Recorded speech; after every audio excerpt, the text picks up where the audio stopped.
Hello everyone, welcome to my YouTube channel being a best teacher. इस video में हम discuss करेंगे paper 2 assessment for learning के most important questions. देखिए, ये जो क्वेश्चंस हैं यहाँ पे 12 क्वेश्चंस इंक्लूड किए गए हैं। इंग्लिश मीडियम और हिंदी मीडियम दोनों में ही हम ये क्वेश्चंस करेंगे विद आंसर्स। इनका पीडीएफ आपको डिस्क्रिप्शन बॉक्स में मैंने दे दिया है। पेड पीडीएफ है, तो जो भी स्टूडेंट्स देखना चाहते हैं कि प्रेजेंटेशन किस तरीके से करनी चाहिए, किस क्वेश्चन के लिए कितना आंसर लिखें, कैसे उसको प्रेजेंट करें, क्या क्या उसमें डालें 16 मार्क्स के अकॉर्डिंग, तो वो वहाँ से आपको बिल्कुल देखने को मिल जाएगा। आप वहाँ से विद सॉल्यूशंस का पीडीएफ डाउनलोड कर सकते हैं। इंग्लिश मीडियम और हिंदी मीडियम दोनों में ही पीडीएफ अवेलेबल है। देख लेते हैं क्वेश्चंस। क्वेश्चन नंबर 1 यहाँ पर है, what do you mean by assessment? आप असेसमेंट से क्या समझते हैं? Enlist the types and principles of assessment in detail. ठीक है, यहाँ पे टाइप्स और प्रिंसिपल्स लिखने हैं आपको असेसमेंट के। तो टेक्निकली देखिए, जो आपका क्वेश्चन है 3 पार्ट्स में डिवाइडेड है। असेसमेंट का मीनिंग, उसके टाइप्स और प्रिंसिपल्स। तो कहीं ना कहीं 5, 5 और 6 का डिस्ट्रीब्यूशन है, तभी ये 16 नंबर का क्वेश्चन आपका फ्रेम होता है। क्वेश्चन नंबर 2 है, describe examination as a tool of assessment. की किस तरीके से एग्जामिनेशन से हम असेसमेंट करते हैं, उसको हमने एक जरिया बनाया है बच्चों को असेस करने का, उसके बारे में आपको लिखना है। साथ में आप बताएंगे what type of examination reforms has been या have been suggested under the document provided by NCF 2005। तो एग्जामिनेशन के अंदर क्या क्या उसके लिए देखिए रिफॉर्म्स डाले गए थे एनसीएफ 2005 में, जो आज तक वर्क कर रहे हैं, उसके बारे में आपको लिखना है। Next is explain the importance of Bloom taxonomy for instructional objectives and also define the need for revision of Bloom taxonomy. तो देखिए, मैंने आपको हमेशा एक चीज बताई है कि एनसीएफ 2005 पे या फिर ब्लूम टेक्सोनॉमी पे, दोनों में से एक पे क्वेश्चन आपको 100% अपने एग्जाम में मिलेगा, गारंटीड।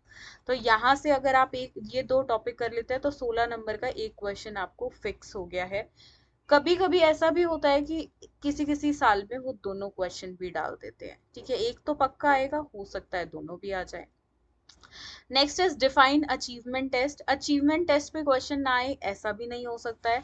अचीवमेंट टेस्ट का भी आपका क्वेश्चन फिक्स्ड है। ठीक है, तो ये आपका तीसरा क्वेश्चन हो गया। देखिए, एक असेसमेंट पे क्वेश्चन जनरली कि उसके प्रिंसिपल्स पूछ रहे, टाइप्स, कैरेक्टरिस्टिक्स, एक क्वेश्चन ये हो गया। फिर इनमें से एक क्वेश्चन देखने को मिलेगा, दूसरा क्वेश्चन। देन ये अचीवमेंट टेस्ट वाला आपका तीसरा क्वेश्चन। देखिए, इस तरह से 16, 16 और 16 नंबर के 3 क्वेश्चन तो बिल्कुल 100% आप अपने एग्जाम में फिक्स कर लो। देन यहाँ पर है, illustrate the steps for construction of an achievement test with in blueprint. अब देखिए, अचीवमेंट टेस्ट का जब भी क्वेश्चन आए तो आप उसके देखिए अचीवमेंट टेस्ट का मीनिंग, उसके कैरेक्टरिस्टिक्स और स्टेप्स उसके कंस्ट्रक्शन के ब्लूप्रिंट बनाना और बहुत जरूरी है। तो ये क्वेश्चन जो है इसी तरीके से आपको अटेंड करना है। अपने आप में ही एक लंबा आंसर इसका फॉर्म होता है। ठीक है, और टाइम कंज्यूमिंग है, तो अपनी स्पीड इसमें थोड़ी ज्यादा रखें और किसी भी तरह 30 मिनट्स के अंदर इसको खत्म कर दे इस क्वेश्चन को। ठीक है, नेक्स्ट है यहाँ पे, नेक्स्ट क्वेश्चन यहाँ पर है, explain about different tools of education in brief. ठीक है, इवेल्युएशन नहीं है, एजुकेशन नहीं है, मिसप्रिंट है। तो आप टूल्स ऑफ इवेल्युएशन लिखेंगे। देखिए, टूल्स ऑफ इवेल्युएशन टोटल 6 दिए हुए हैं आपके सिलेबस में, तो वो 6 के 6 आपको लिखने हैं। हर एक, देखिए, आप 6 पेजेस का भी आंसर लिखते हैं तो हर एक पेज पे आप एक इवेल्युएशन टूल के बारे में लिखेंगे।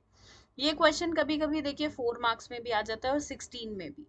4 में हो सकता है स्पेसिफिकली उन 6 में से कोई एक या दो टूल पूछ ले आपसे, लेकिन 16 मार्क्स में आता है तो 3 या 4 टूल पूछता है, या डायरेक्ट क्वेश्चन मिलता है आपको कि टूल्स बताइए इवैल्यूएशन के कौन कौन से हैं। ठीक है, तो 4 मार्क्स में या 16 मार्क्स में ये क्वेश्चन डेफिनेटली देखने को मिलेगा, लेकिन ये फिक्स्ड नहीं है कि 4 में आए या 16 में ही आए, तो इस चीज का थोड़ा सा यहाँ पे डाइसी रहता है। ठीक है, नेक्स्ट है यहाँ पे question number 6, right short notes on semester system, grading system, credit system, online examination.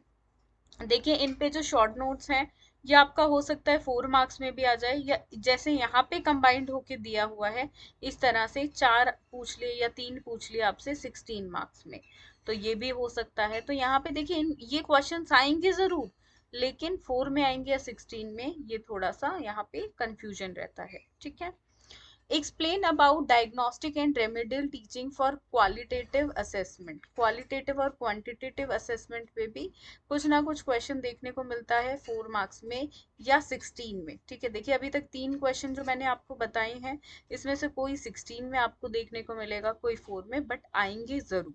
ठीक है, नेक्स्ट है यहाँ पे discuss the following types of assessment approach, formative and summative, quantitative and qualitative. Formative और समेटिव भी बहुत इंपॉर्टेंट है, इस पे 16 मार्क्स में क्वेश्चन भी आता है और 4 में भी आता है। इस तरीके से देखिए अगर कंबाइंड होके आया तो 8 मार्क्स का ये हो गया आपका और 8 का ये हो गया। ठीक है, मतलब 8 मार्क्स का फॉर्मेटिव एंड समेटिव, 8 मार्क्स का क्वांटिटेटिव एंड क्वालिटेटिव। हर एक को अगर आप डिस्ट्रीब्यूट करेंगे तो 4 + 4 8 + 4 12 + 4 आपका ये हो जाता है 16 का, राइट। नेक्स्ट क्वेश्चन पे चलते हैं। Define the need and importance of statistics in educational assessment, कि स्टैटिस्टिक्स की क्या इंपॉर्टेंस है। ठीक है, देखिए यूनिट 4 बहुत स्टूडेंट्स को ना मुश्किल लगती है, मैं यूनिट 4 से सिर्फ आपको 4 क्वेश्चंस बता रही हूँ।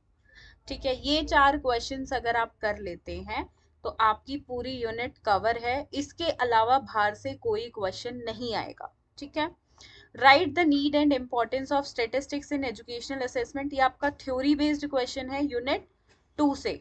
ठीक है, यूनिट 4 से। ठीक है, न्यूमेरिकल बेस्ड भी आते हैं, पहले देख लेते हैं कि यहाँ पे थ्योरी बेस्ड कौन से आते हैं। यहाँ पे क्वेश्चन है explain meaning, need and importance of statistics in educational assessment, कि एजुकेशनल असेसमेंट में स्टैटिस्टिक्स का मीनिंग, नीड और इम्पोर्टेंस पूछा है। ऊपर नीड इम्पोर्टेंस था, तो किसी भी तरीके से क्वेश्चन फ्रेम हो सकता है। ठीक है, नेक्स्ट है describe about normal probability curve, concept and characteristics, ये 4 मार्क्स में भी आ सकता है, 16 में भी। ठीक है, तो यहाँ पे नेक्स्ट क्वेश्चन है न्यूमेरिकल क्वेश्चंस, देखिए जो आ सकते हैं जिसमें मैथमेटिक्स होगा आपका, स्टैटिस्टिक्स बेस्ड होंगे, जहाँ आपको सॉल्यूशंस निकालने होंगे। ठीक है, अब देखिए यहाँ से 3 क्वेश्चन मैंने आपको बताया जो यूनिट 4 से थ्योरी वाले आएंगे। एक थ्योरी वाला क्वेश्चन आता है और एक आता है आपका न्यूमेरिकल। ठीक है, न्यूमेरिकल में 3 कंडीशंस हैं, यहाँ पे 3 टॉपिक्स को कवर कर सकता है। या तो क्वेश्चन आएगा मीन मोड मीडियन पे, आपको टेबल दे दिया जाएगा कि इसमें से मीन मोड मीडियन निकालो। ठीक है, या हो सकता है स्पेयरमैन रैंक पे क्वेश्चन आ जाए, वो आपको निकालनी हो, या परसेंटाइल रैंक पे आ जाए, तीनों में से किसी एक पे क्वेश्चन आएगा मैथमेटिकल। ठीक है, अगर आप लास्ट मोमेंट प्रिपरेशन कर रहे हैं तो यूनिट 4 को जो स्टूडेंट स्किप करना चाहते हैं बिल्कुल कर सकते हैं, ये एक टिप है। अदरवाइज यूनिट 4 को करें अगर आप पहले मतलब बिल्कुल लास्ट मोमेंट प्रिपरेशन नहीं कर रहे हैं तो।